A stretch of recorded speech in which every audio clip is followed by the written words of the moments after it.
Tenho ouvido muitos crentes dizerem honestamente como é difícil para eles ouvirem ou serem guiados por Deus. Além disso, para se encaixar com os outros, alguns que afirmam ser liderados por Deus estão realmente seguindo seus instintos e não sendo liderados. Quero que você saiba que a maioria das vitórias que você terá ou contratempos que enfrentará vão depender do quanto você aprender a permitir que Deus o conduza. Salmos 143, versículo 10. Ensina-me a fazer a tua vontade, pois tu és o meu Deus. Guia-me o teu bom espírito por terreno plano. Veja que o salmista quer que entendamos que às vezes caminharemos por terrenos planos e outras vezes por caminhos tortuosos. Por isso, permitir que o Espírito de Deus nos conduza será o divisor de águas nessas situações. A direção do Espírito Santo é um dos elementos ou benefícios de ser um filho de Deus, pois aqueles que são guiados pelo Espírito de Deus são filhos de Deus. Romanos capítulo 8, versículo 14. A soberania de Deus sobre sua vida se expressa através da sua submissão às decisões dele nos assuntos da sua vida. O conhecimento, a sabedoria e a compreensão de Deus não têm fronteiras. Ele não é limitado pelo tempo passado, presente, futuro ou espaço. Nosso Pai Celestial está muito ciente de todas as coisas. Antes de decisões serem tomadas, Ele está ciente. Antes das coisas acontecerem com você, Deus já sabia que elas aconteceriam. Você pode pensar que Deus conhece todos os resultados possíveis de um evento antes mesmo de eles acontecerem, quer estejam ocorrendo na natureza, originando-se no seu coração ou no coração de outra pessoa. A Bíblia diz, em Salmos 139, versículos 1 ao 4: Senhor, tu me sondas e me conheces. Sabes quando me assento e quando me levanto. De longe penetras os meus pensamentos. Esquadrinhas o meu andar e o meu deitar, e conheces todos os meus caminhos. Ainda a palavra não me chegou à língua, e tu, Senhor, já a conheces toda. Desde o início, embora Deus tenha dado ao homem uma mente própria e a capacidade de tomar decisões, Ele nos criou para depender dele. O estado do mundo hoje é o resultado da queda do homem no engano do diabo, que lhe disse que ele poderia fazer tudo sozinho. Certamente não morrerás, mas serás como Deus, conhecendo o bem e o mal. Essas palavras da boca da serpente se tornaram a marca registrada da independência do homem de Deus e, consequentemente, sua queda na escravidão. Deus não é contra o conhecimento, principalmente os benéficos, que melhoram o mundo.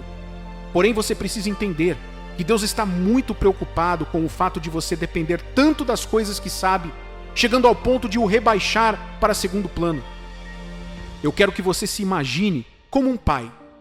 Como você se sentiria se seu filho se recusasse a ouvir ou tentar aprender algo de você ou dos professores?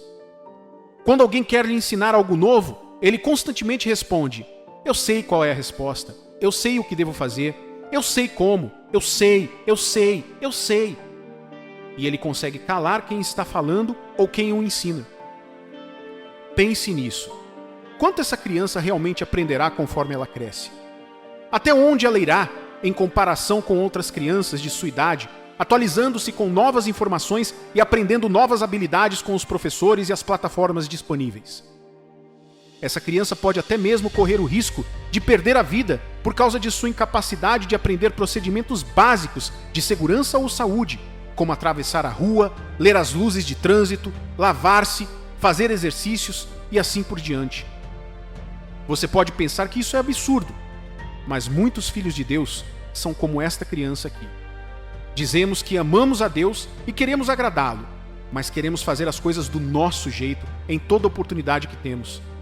Não sabemos o que significa ter Deus nos conduzindo, e quando fazemos as coisas do nosso jeito e elas não saem como esperado, culpamos a Deus por não intervir para nos ajudar.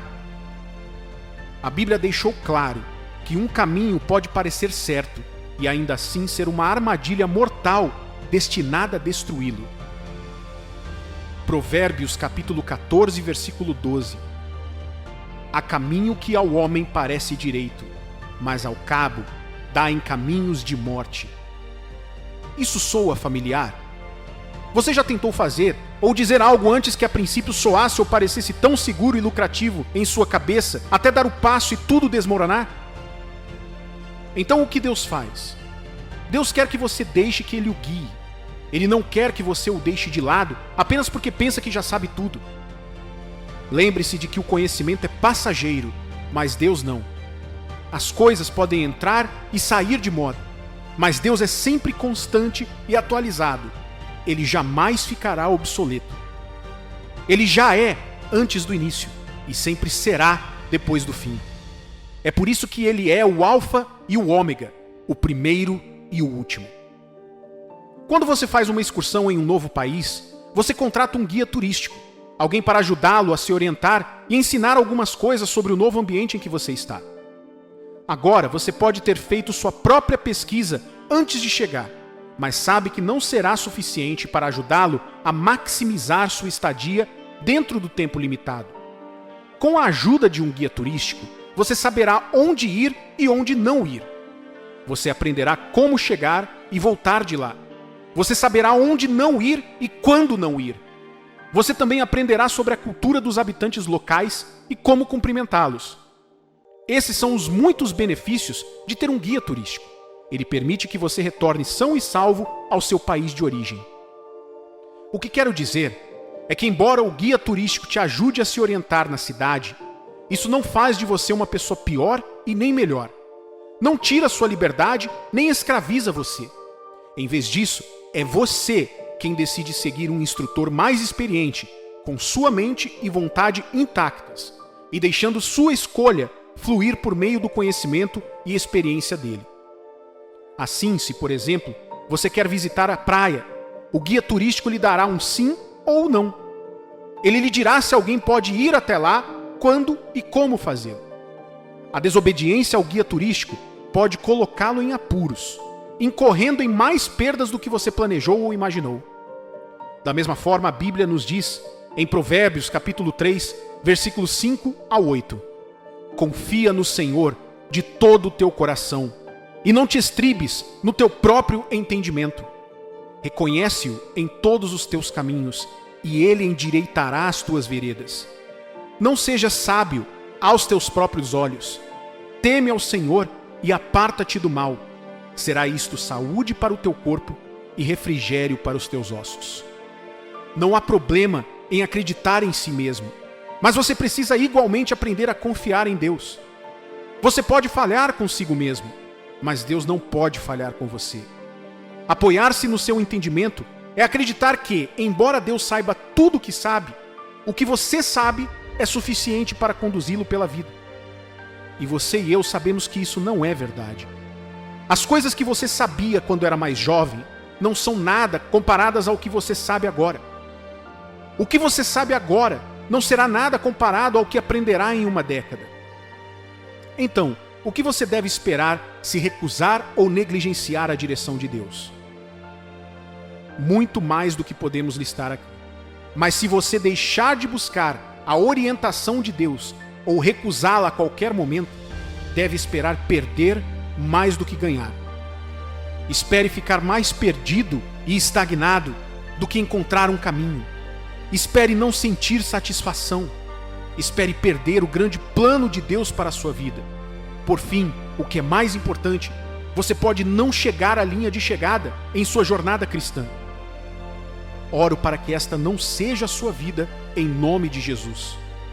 Todavia, será muito bom buscar e aceitar a direção de Deus em sua vida, tanto agora quanto no futuro. O que você pode esperar quando deixa Deus te guiar? Você tem muito a esperar quando Deus está diante de você. Quando Deus te conduz, a presença dele é garantida para você. Além da sua presença, seu poder e graça irão apoiá-lo. Diante do conflito ou da oposição, quando suas forças lhe faltarem, pode ter certeza de que a força do Senhor se levantará para lhe dar a vitória. Então Deus o levará à realidade para a qual ele o está conduzindo. Ele proverá tudo o que você precisa para ser quem ele quer que você seja e chegar lá. E acima de tudo, ele o guiará até a linha de chegada em sua jornada cristã. Agora, às vezes ou mesmo na maioria das vezes, quando Deus o guiar, o caminho pode ou não ser o mais conveniente. Mas se você deixar que ele o conduza através da entrega e da fé, como o turista e o guia turístico, você ficará feliz por ter tomado a decisão de confiar nele.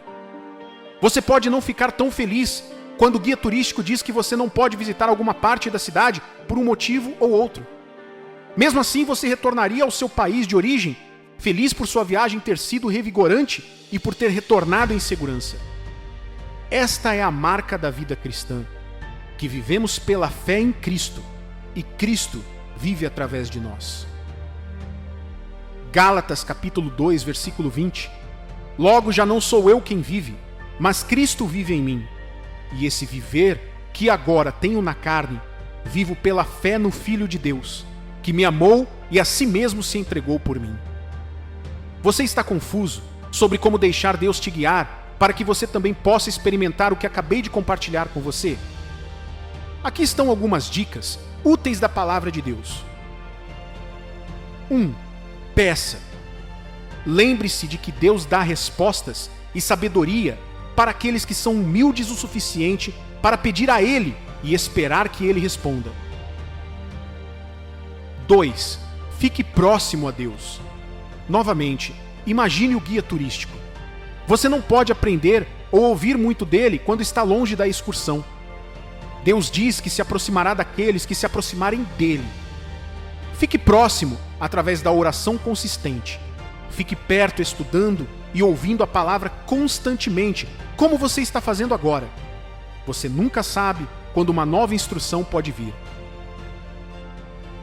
3. Evite ser precipitado.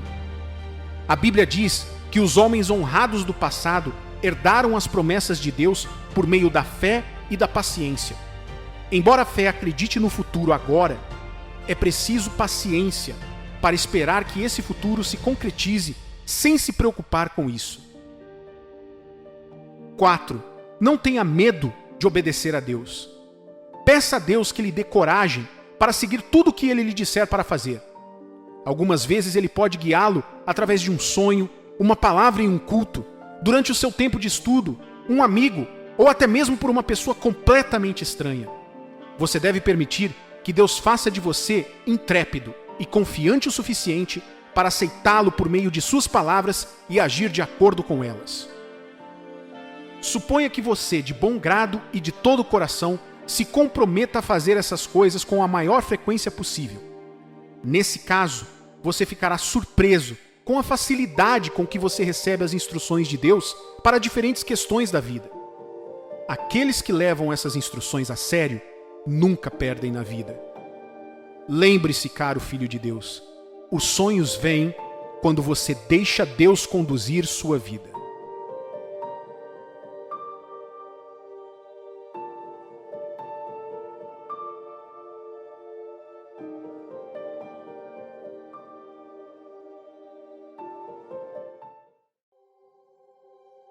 Qual é a melhor maneira de começar o dia como um filho de Deus? A Bíblia diz em Salmos 92, capítulo 1: Bom é louvar ao Senhor e cantar louvores ao teu nome, ó Altíssimo. Naturalmente, você não acorda de manhã pensando no dia anterior. Você não acordou esta manhã pensando em ontem, exceto talvez você teve um pesadelo ou algum sonho notável, embora nem sempre esse seja o caso. Quando você acorda todas as manhãs, sua mente está pensando no futuro. Além disso, quando você vai para a cama à noite, sua mente combina dois conjuntos de pensamentos por padrão: como foi seu dia e, para o planejador, o que esperar do dia seguinte. Você deve ter ouvido a citação popular: o ontem é história, o amanhã é um mistério, mas o hoje é uma dádiva, por isso é chamado de presente. Nenhum ser humano, por mais inteligente ou rico que seja, tem o poder de comprar ou acrescentar mais um dia às suas vidas. Sim, você pode gastar muito dinheiro em práticas de saúde, comer de forma saudável e se exercitar na esperança de viver mais. Essas coisas são boas e necessárias. No entanto, a verdade é que, a menos que o Senhor considere adequado abençoá-lo com outro dia, você não estará lá para testemunhar, não importa o que você tome. Tiago capítulo 4, versículos 13 e 14.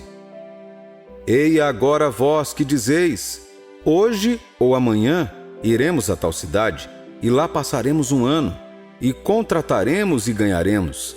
Digo-vos que não sabeis o que acontecerá amanhã, porque que é a nossa vida? É um vapor que aparece por um pouco e depois se desvanece. Salmos 127, versículo 1. Se o Senhor não edifica a casa, em vão trabalham os que edificam.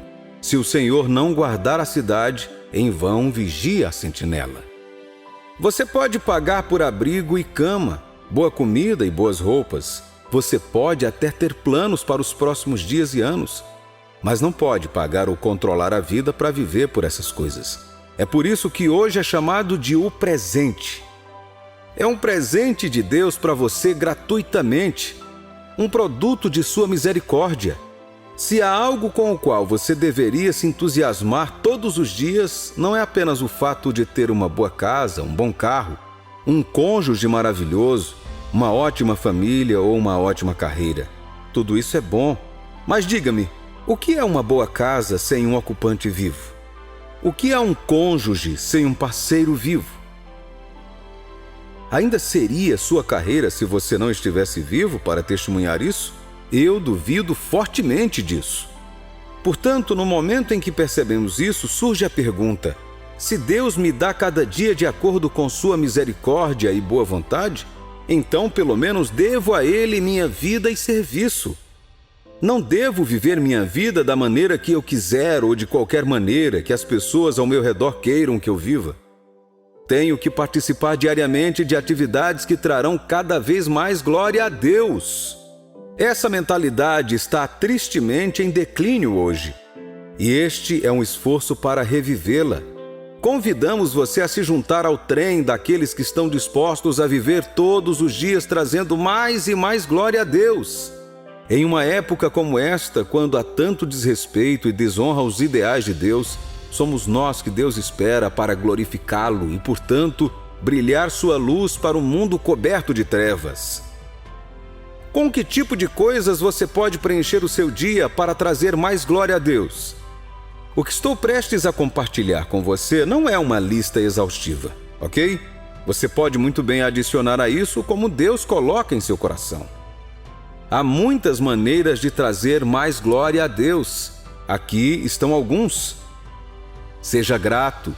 Esta é uma das atitudes menos apreciadas em nossos dias. Veja, fomos ensinados a agradecer apenas quando tudo está indo bem ou quando recebemos algo. No entanto, isso não está certo. Ação de graças não é algo para um dia especial ou um evento especial. Ação de graças é um estilo de vida. Um estilo de vida que é o resultado de um entendimento. Que tipo de entendimento? A compreensão que Deus é um Deus bom, não importa o quão ruim seja a vida. O entendimento de que, independente das circunstâncias favoráveis ou difíceis, os planos de Deus para você são planos bons.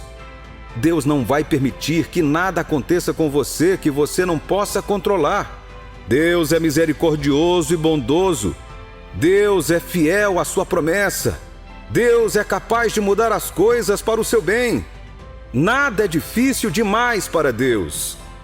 Este é o entendimento que o apóstolo Paulo chama de a vontade de Deus para vocês. É o que Deus quer para você e de você. É o que Ele quer que você saiba e como Ele quer que você seja agradecido o tempo todo. 1 Tessalonicenses capítulo 5, versículo 18. Em tudo dai glória a Deus, porque esta é a vontade de Deus em Cristo Jesus para convosco. Você sabia que, sendo grato por tudo e em todas as circunstâncias, você apresenta a Deus às pessoas de maneira notável? Algumas pessoas vão perguntar sobre sua fé por meio dessa atitude porque gostariam de saber o que você sabe que o faz agradecer a Deus quando deveria estar reclamando. Com isso, você terá a oportunidade de pregar Cristo para eles e alguém virá a Deus ou crescerá na fé através de você. Uma alma agradecida é uma alma que está sempre trazendo glória a Deus. Passe tempo com Deus. A Bíblia nos fala de um instante entre duas irmãs, Marta e sua irmã Maria. Essas duas eram grandes amigas de Jesus e também eram crentes. Às vezes, Jesus passava algum tempo em sua casa em Betânia com seus discípulos. Eles também ficavam sempre entusiasmados cada vez que Jesus estava por perto, certificando-se de que ele recebia a melhor hospitalidade que podiam oferecer. Claro, você não faria o contrário se tivesse que hospedar o Filho de Deus em sua casa. No entanto, a Bíblia nos conta sobre um incidente em que Jesus nos ensinou a priorizar as coisas que tinham mais valor na vida. Em Lucas capítulo 10, versículos 38 a 42, a Bíblia diz: E aconteceu que, indo eles de caminho, entrou Jesus numa aldeia, e certa mulher por nome Marta o recebeu em sua casa. E tinha esta uma irmã chamada Maria, a qual, assentando-se também aos pés de Jesus, ouvia sua palavra. Marta, porém, andava distraída em muitos serviços e, aproximando-se, disse: Senhor, não se te dá de que minha irmã me deixe servir só? Dize-lhe que me ajude. E respondendo Jesus, disse-lhe: Marta, Marta, estás ansiosa e afadigada com muitas coisas, mas uma só é necessária. E Maria escolheu a boa parte, a qual não lhe será tirada. Nossas obras e realizações podem ser muito grandes, porém Deus se agrada de nós quando damos valor ao tempo que Ele passa com Ele. Um dos maiores ingredientes para um grande dia, aquele em que Deus é glorificado e você é capacitado por Deus em seu espírito, é um dia iniciado com Deus em oração e no estudo da Bíblia. Muitos crentes simplesmente acordam, pulam da cama, fazem uma oração rápida e já se foram. Então eles se perguntam por que muitas coisas estão fora do lugar, porque eles se sentem vazios por dentro, porque eles não ajudam ninguém, mesmo que eles queiram, porque eles se sentem derrotados por coisas sobre as quais deveriam ter vitória. Você fica melhor todos os dias quando passa um tempo de qualidade com Deus. Não deixe nenhum dia passar sem destinar parte dele para conversar com Deus, louvar e adorar e ler a sua palavra. Se você é pai ou mãe, gostaria que seu filho simplesmente entrasse e desaparecesse de sua vida sem passar os dias a fio com você? Tenho certeza de que não. Mesmo que você queira dar espaço a eles, você sempre quer ter tempo com eles, ensiná-los, conhecer suas necessidades, responder suas perguntas e assim por diante. Se você, como pai humano, entende isso, quanto mais nosso Pai Celestial. Você não acha que Ele deseja ter comunhão com você? Você só pode dar glória a Deus quando o conhecer melhor, passar tempo com Ele e aprender com Ele. Isso é agradável a Ele. Falar sobre sua fé com alguém. Você está sempre agradecido? Você gasta tempo com Deus todos os dias? Você sente que precisa fazer mais para dar glória a Deus e simplesmente não sabe como? Outra coisa que você pode fazer todos os dias para trazer mais glória a Deus é falar sobre sua fé em Jesus com alguém. Seja alguém que nunca ouviu o Evangelho de Jesus ou alguém que precisa de algum tipo de encorajamento em sua fé. Graças a Deus pela tecnologia e pela internet hoje. Antes você tinha que ir até as pessoas nas ruas antes de poder compartilhar Jesus com elas. Mas hoje temos mais recursos ao nosso alcance. Você pode compartilhar versículos da Bíblia, escrever conteúdos do Evangelho, fazer vídeos curtos e muito mais. E haverá um número incontável de pessoas ao redor do mundo que os receberão, não importa onde estejam. Você pode não saber disso, mas toda vez que ajuda alguém, você está falando sobre sua fé de uma maneira única. Sua doação é um ato de espalhar a mensagem de amor de Deus para um mundo que precisa dela. 1 Timóteo capítulo 2, versículos 3 e 4. Porque isto é bom e agradável diante de Deus nosso Senhor, que quer que todos os homens se salvem e venham ao conhecimento da verdade. É o desejo de Deus ver o povo convertido das trevas, da ignorância e da morte para a vida. Quando você fizer disso sua missão todos os dias, estará trazendo mais glória a Deus. Evite a impiedade.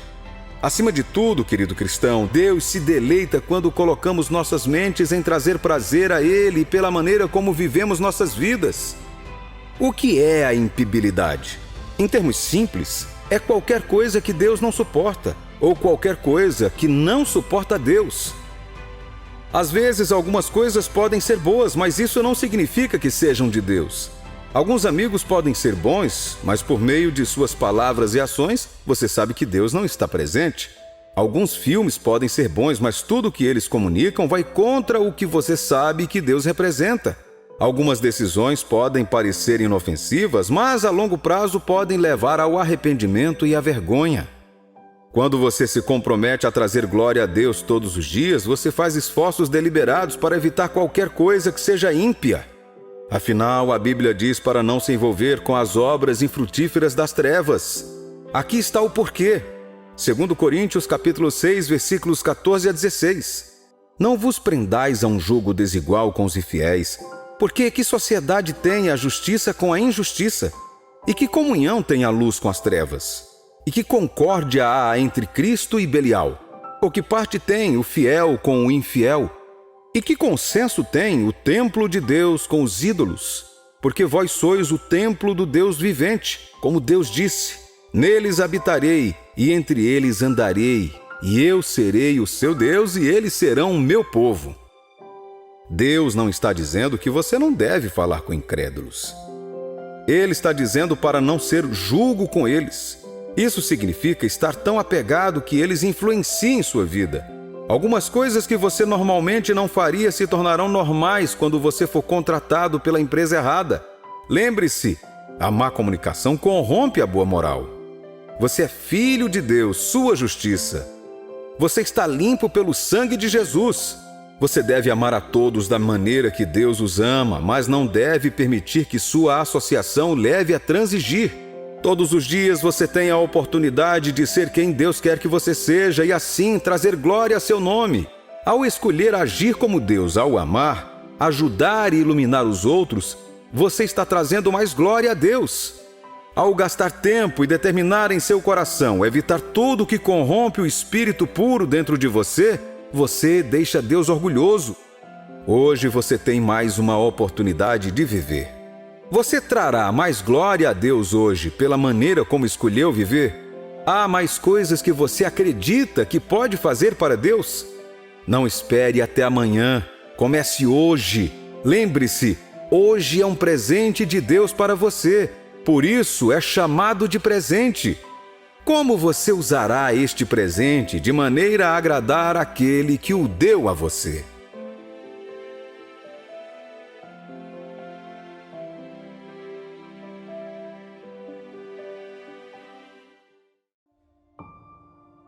O que é fé? Eu acredito que você já ouviu essa palavra antes. Talvez tenha até usado em algum momento da sua vida. Mas você já se perguntou, o que a fé significa para mim? Veja, quando ouvimos ou usamos a palavra fé, cada um de nós tem uma imagem única que define como entendemos o que é fé. A fé pode significar muitas coisas diferentes para pessoas diferentes em diferentes épocas de suas vidas. Para um grupo, a fé pode significar ter confiança em Deus para uma necessidade específica que está diante de você.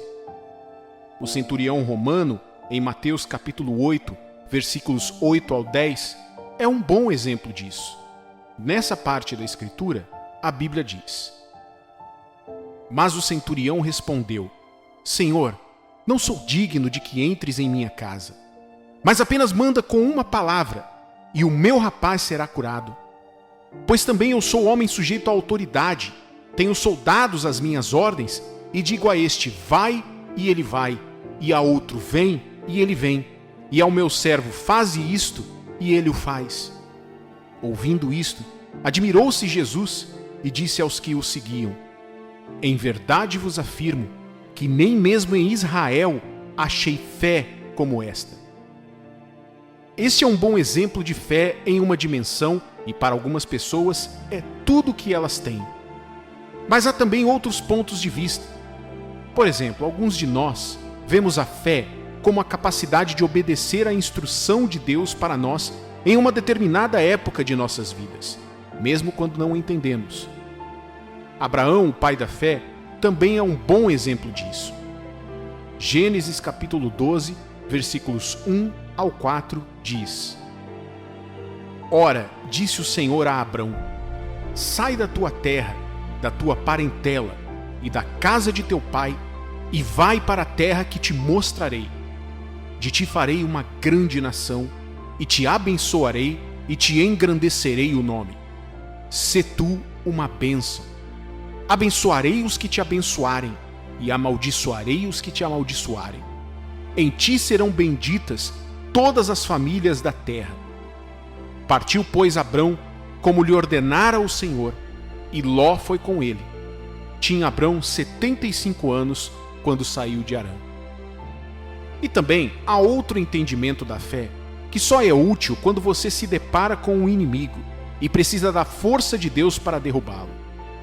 Em outras palavras, a fé é muito útil apenas quando preciso enfrentar um desafio ou confronto em minha vida, como um chefe abusador, um juiz corrupto ou um oficial da lei, ou ao enfrentar um assalto e assim por diante. A história de Davi e Golias também é um bom exemplo. 1 Samuel, capítulo 17, versículo 45. Davi, porém, disse ao filisteu: Tu vens contra mim com espada, e com lança e com escudo. Eu, porém, vou contra ti em nome do Senhor dos Exércitos, o Deus dos exércitos de Israel, a quem tens afrontado. Novamente eu pergunto: o que a fé significa para você? Em Hebreus capítulo 11, versículo 1, a Bíblia diz: Ora, a fé é a certeza de coisas que se esperam, a convicção de fatos que não se veem. A fé é viver de acordo com um forte nível de certeza de quem Deus é e o que Ele disse sobre você. Trata-se de viver na realidade do que você espera em Deus e agradecer a Deus por isso. Veja bem, é fácil acreditar em algo quando há uma esperança de que isso aconteça. É mais fácil antecipar algo que você pode ver. Portanto, a fé ajuda você a enxergar o que Deus disse. Não literalmente, mas à luz de quem Deus é e de sua capacidade de cumprir sua palavra sem falhar. Você já reparou na fé que uma criança tem em seus pais? Você pode ver a criança rindo no ar quando o pai a joga para cima. A criança está muito confiante de que o pai irá pegá-la antes que ela caia no chão. Por isso ela se vê como um super-homem voando no ar cada vez que o pai a joga para cima. Ela perde todos os medos do mundo enquanto estiver nos braços do pai. A fé é assim. Portanto, podemos dizer que a fé é uma combinação de todas as diferentes perspectivas que vimos anteriormente e muito mais. É tudo o que significa ser um filho de Deus. Em outras palavras, você não pode nem ser filho de Deus ou continuar sendo um se não tiver fé, abraçando sua plenitude em todas as situações.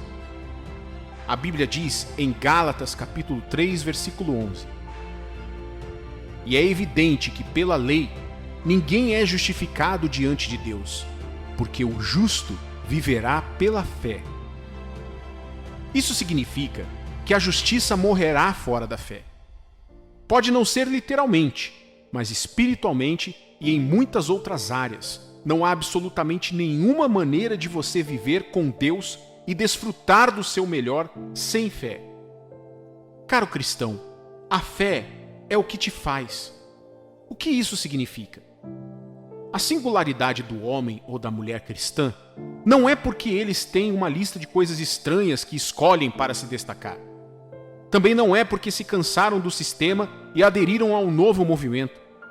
Mais do que isso, o cristianismo é um estilo de vida de fé, no qual o homem natural olha para cima e se conecta com o seu divino Criador, confiando nele com todo o seu ser.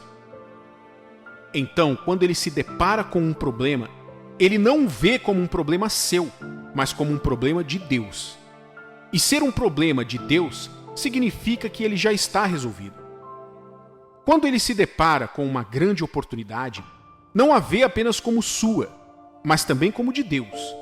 E sendo a oportunidade de Deus, ele não permite que a bênção o mude, mas o aproxime de seu Deus. Com isso você pode entender o porquê Abraão não teve medo de seguir o que Deus lhe disse, mesmo não sabendo para onde estava indo. Você entenderá porque Davi não teve medo de Golias e porque o centurião pediu a Jesus que falasse apenas uma palavra em vez de descer até a sua casa.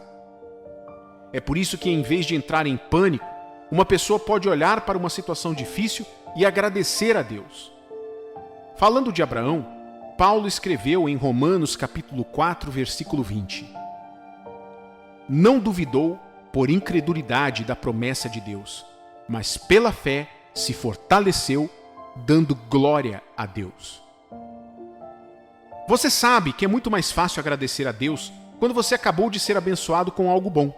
É verdade que este é um certo nível de fé, porque acredita que a bênção veio de Deus e você reconhece a Deus por isso.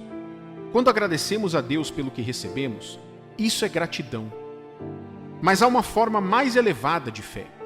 É a fé que expressa gratidão a Deus pelo que ainda não foi recebido.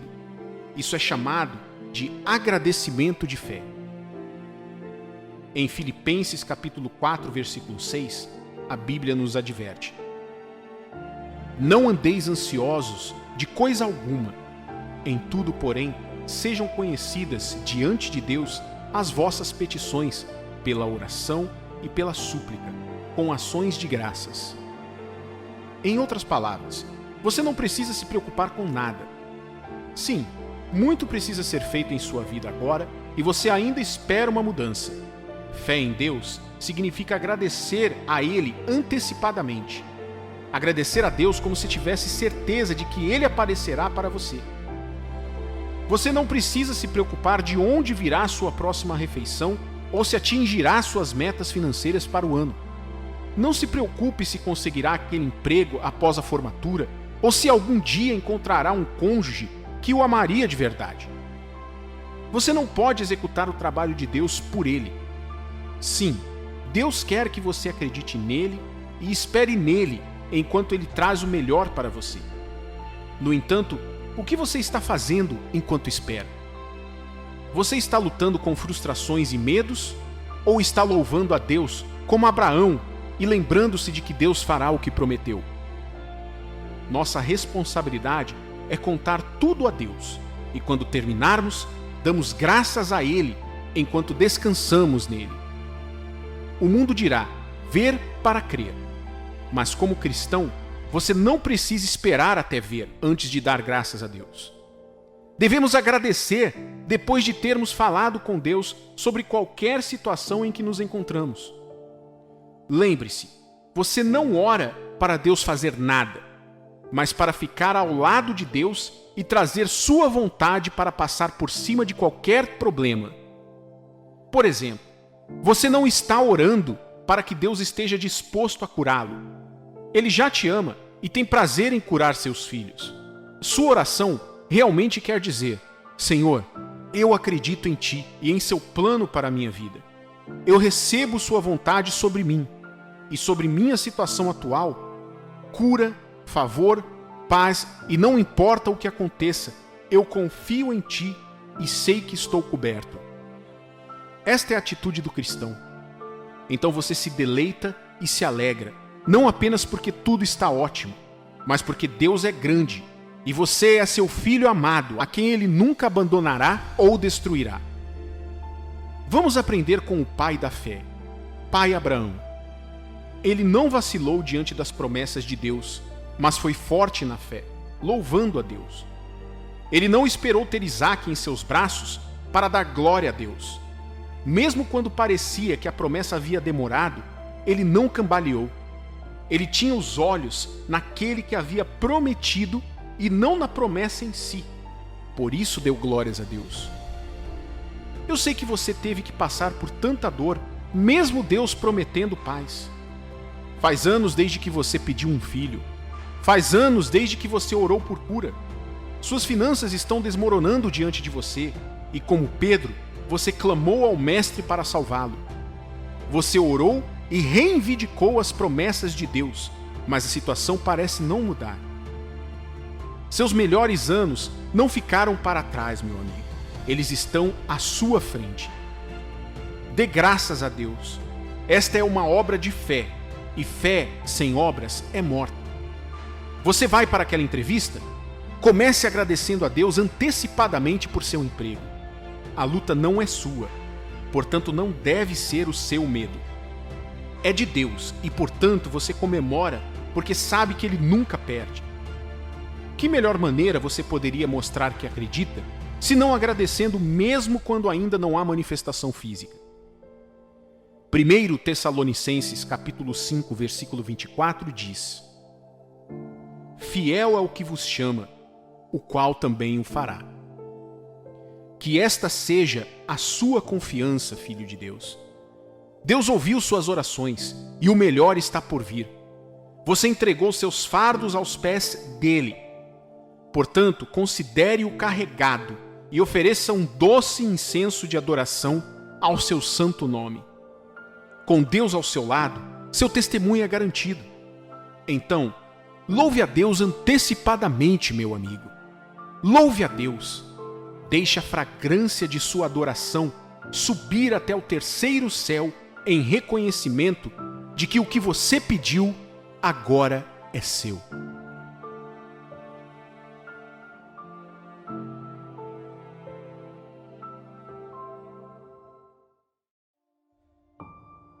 Se alguém estivesse diante de você e dissesse: Você está onde está hoje por causa de sua mente e nunca irá além de sua mente, como você se sentiria? Você acreditaria? Você ficaria ofendido? Você vai se sentir julgado? Vou ser muito honesto com você sobre esse assunto hoje, querido amigo. Então você quer ver mudanças em sua vida. O quanto você quer isso? Você me ouviria se eu lhe contasse a verdade sobre como fazer isso acontecer? Se você puder ouvir essas palavras e fazer uso delas, verá a mudança que tanto busca.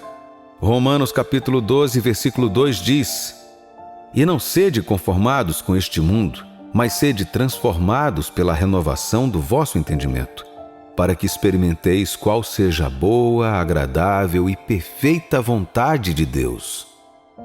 Sua mentalidade é tudo. Nada em sua vida mudará até que sua mente mude. Todo mundo quer mudança. Todo mundo adora isso. Mas se dissermos a verdade a nós mesmos, muitos de nós renunciamos à bênção de mudanças positivas em nossas vidas por causa de nossa mentalidade e das limitações que ela nos impõe. Por exemplo, alguém pensa: talvez se eu deixar essa cidade, minha vida mude para melhor. Talvez quando eu conseguir um emprego melhor, se eu pudesse ter $1 milhão, se eu pudesse mudar meu círculo de amigos. Mas eles estão se concentrando nas coisas erradas. Embora todas essas coisas sejam ótimas e desempenhem um papel no crescimento e avanço, elas não são a raiz da mudança. Qual é a raiz, então? A resposta é mentalidade. O que é mentalidade? Por sua mentalidade, estamos nos referindo à sua percepção. E por percepção, quero dizer a maneira como você vê e interpreta as coisas em sua vida ou ao seu redor. Posso te perguntar uma coisa? Qual é a sua percepção de si mesmo? Como você se vê? Como você vê os outros? Como você vê a vida? Como você vê Deus? Nossas percepções individuais têm a influência mais forte sobre nossos comportamentos, nossas motivações, nossos pensamentos e ações. E tudo isso, por sua vez, afeta o resultado da vida para nós. Experimente tudo o que puder. Mude-se para uma cidade melhor. Mude seu círculo de amigos. Ganhe na loteria $1 milhão se quiser. Se sua mente não for transformada do que é agora, você não verá nenhuma mudança positiva em sua vida. Com o tempo, você pode até piorar. O que Romanos capítulo 12, versículo 2 diz novamente: Sede transformados pela renovação do vosso entendimento. Ou seja, sua vida assumirá a forma do que é mais dominante em sua mente. Portanto, para ter uma vida transformada, primeiro você deve ter uma mente transformada. Para ter uma vida vencedora, você deve ter primeiro uma mentalidade vitoriosa, meu amigo. É por isso que a maioria das pessoas volta para onde começou, embora tenham se mudado de amigos, mudado de carreira e feito coisas diferentes. A questão não é o que você faz, mas de onde vem, ou seja, quem é você. Lucas capítulo 6, versículo 45 diz: O homem bom, do bom tesouro do seu coração, tira o bem, e o homem mau, do mau tesouro do seu coração, tira o mal, porque da abundância do seu coração fala a boca. Olhe para esta ilustração por um momento. Um copo de refrigerante gelado não vira um copo de água limpa porque eu o mudei da geladeira para a sala. Se eu quiser usar o mesmo copo para desfrutar de uma bebida diferente, primeiro preciso esvaziá-lo do seu conteúdo anterior e depois enchê-lo com o que desejo desfrutar. Você me entende agora? É assim que funciona a mentalidade. Isso mostra o quão importante é a sua mentalidade. Por que você acha que Deus escolheu levar os filhos de Israel do Egito para Israel por uma rota mais longa? Porque ele queria estressá-los? Porque esse era o único jeito? Não, meu amigo. Êxodos capítulo 13, versículo 17 diz: E aconteceu que quando o faraó deixou ir o povo, Deus não os levou pelo caminho da terra dos filisteus, que estava mais perto. Porque Deus disse, para que porventura o povo não se arrependa, vendo a guerra, e volte ao Egito. A primeira libertação foi física, mas a segunda foi crucial para sustentar a primeira. Foi uma libertação mental, ou então mudariam de ideia e voltariam à escravidão. Na derrota, em vergonha, em cativeiro. Deus queria levá-los por um caminho mais longo para mudar sua mentalidade, porque se ele não mudasse a mentalidade deles, seria mais como pegar um mendigo de rua e colocá-lo em um trono sem nenhuma ideia ou treinamento de como ser um rei. Ele arruinaria o reino. Em etapas consecutivas de sua jornada do Egito à Terra Prometida, nós o vimos lutando para adotar a mentalidade correta. Vimos como eles lutaram com o que Deus disse que eles tinham e com o que já estavam condicionados a acreditar que tinham. Diante do menor desconforto, sua primeira reação foi retornar ao Egito. Ora, porque é isso que eles foram condicionados a chamar de lá, mesmo sabendo que não era. Eles estavam dispostos a continuar sofrendo no Egito, um território familiar, do que enfrentar uma guerra em uma terra onde teriam plena abundância e liberdade. Caro amigo, é tudo uma função da mentalidade. Um homem tímido ainda seria um homem tímido, mesmo se você lhe desse um trono, um reino para governar. Seu status não mudará sua vida, apenas uma mudança de mentalidade. Uma pessoa viciada em dívidas ainda voltará a contrair uma, mesmo que você lhe dê $1 milhão. Uma pessoa que não acredita que pode conseguir nada não fará um movimento, mesmo que esteja cercada por 1 milhão de oportunidades. Um homem é tão poderoso ou tão fraco quanto o que ele percebe em sua mente. Portanto, a palavra de Deus nos diz o que devemos fazer com nossas mentes: consertar. Mude a programação, altere o idioma, remova as correntes que te limitam, mude o foco.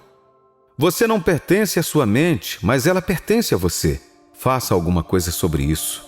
Não deseje apenas a mudança. Crie a mudança e comece a ver a vida através de suas lentes. Onde? Na sua mente. Colossenses capítulo 3, versículo 2. Pensai nas coisas que são de cima e não nas que são da terra. Você não sabe que, embora Deus tenha dito que planeja lhe dar um futuro e uma esperança, ele será limitado em sua vida quando sua mentalidade estiver no caminho?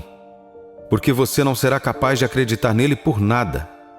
Você não sabe que, embora haja uma esperança de glória em seu futuro em Cristo, uma mentalidade negativa, derrotada, tímida e fraca limitará o tipo de glória que você experimentará em sua vida?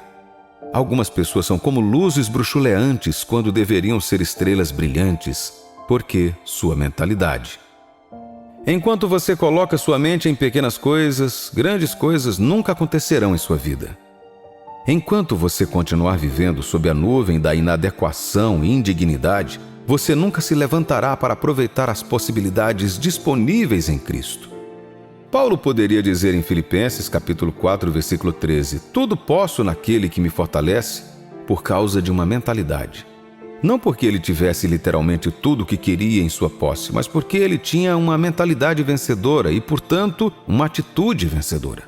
Por exemplo, nos versículos anteriores ele disse, Filipenses capítulo 4, versículos 11 e 12: não digo isto por necessidade, porque já aprendi a contentar-me com o que tenho. Sei estar abatido e sei também ter abundância. Em toda maneira e em todas as coisas estou instruído, tanto a ter fartura quanto a ter fome, tanto a ter abundância como a padecer necessidade. Quando Paulo disse, eu sei como, ele não está falando apenas sobre experiência, mas sobre percepção. Era como dizer, eu quebrei o código. Seja na falta ou na abundância, não serei definido por ninguém. Posso ficar de pé quando preciso, posso vencer quando preciso. Quer eu tenha ou não, eu sei quem eu sou. Eu dominei isso e nunca mais vou definir como eu sou pelo que passei ou pelo que tenho ou não tenho. Isso, meu amigo, é a linguagem de uma grande mentalidade. Nada em sua vida mudará se você não mudar sua mentalidade. Você tem que se educar sobre o tipo de condicionamento que deseja ter, o tipo de pessoa que você quer ser. Se a realocação fará diferença, dependerá desse fato. Se uma mudança de círculo, uma mudança de carreira e assim por diante fará diferença, depende disso. Com que tipo de educação você deve começar? Comece com o que Deus disse sobre você em sua palavra. A palavra de Deus precede você e tudo o que aconteceu ou acontecerá com você. Você pode desenhar a imagem da pessoa que Deus quer que você perceba nas páginas de sua palavra. Nele você verá como Deus quer que você veja a vida e como Ele quer que você veja as outras pessoas. A palavra de Deus é a primeira e melhor ferramenta para mudar sua percepção. Deus também colocou possibilidades ilimitadas em seu coração. Por exemplo, de onde você acha que vem sua imaginação? Eles são um presente de Deus para você. Essas coisas que você vê em seus sonhos mais loucos são coisas pelas quais você pode aspirar. Sim, muitos deles são loucos e parecem possíveis, mas há um ditado que diz: aponte para a lua para que, se porventura errar, caia entre as estrelas. Quando você busca grandes resultados para si mesmo, você desbloqueia potenciais que nunca soube que existiam. Você se dá a chance de tentar e não há limite para o que você pode ser. Você pode ou não realizar plenamente esses sonhos, mas teria vivido uma vida plena sabendo que se permitia sonhar e perseguir seus sonhos. Uma mentalidade limitada é o que o impede de tentar novamente após seu último fracasso. Uma mentalidade negativa é o que diz que você não foi feito para coisas assim, mesmo que tenha o que é preciso para alcançá-lo. É uma mentalidade negativa que diz que você não pode ser nada, que você perdeu sua chance, que você já desperdiçou sua vida. Deus é um Deus que restaura. Deus é um Deus que dá uma segunda chance para aqueles que vêm a Ele. Deus é um Deus que fortalece os fracos. Ele é um Deus que dá vista aos cegos. Não há nada que você precise para alcançar seu potencial máximo que Ele não lhe dê. Então, levante a cabeça e diga ao diabo: Satanás, mudei de vida. Não vou mais viver uma vida derrotada e limitada. Cristo me redimiu e me assentou nos lugares celestiais pelos preços de seu precioso sangue. Não fui feito para este nível, mas para mais. Portanto, vou pensar mais, vou buscar mais, vou fazer mais. O maior vive em mim, portanto, sou mais que um vencedor. Se eu cair, vou me levantar novamente. Se eu falhar, levantarei novamente. Eu não vou desistir. Não vou desistir. Não vou desistir. Minha vida não será mais definida pelo que tenho ou não tenho no momento, mas por quem Deus diz que eu sou. Vou perceber a vida como a realeza, uma luz brilhante, mostrando a bondade de Deus onde quer que eu vá, em nome de Jesus e pela graça de Deus. Eu saio da derrota por frouxidão e autopiedade, por culpa e por vergonha. Deus me pegou e a partir de hoje vou cada vez mais alto. Minha vida está mudando para melhor porque começo a mirar mais alto. Todas as coisas são possíveis para mim.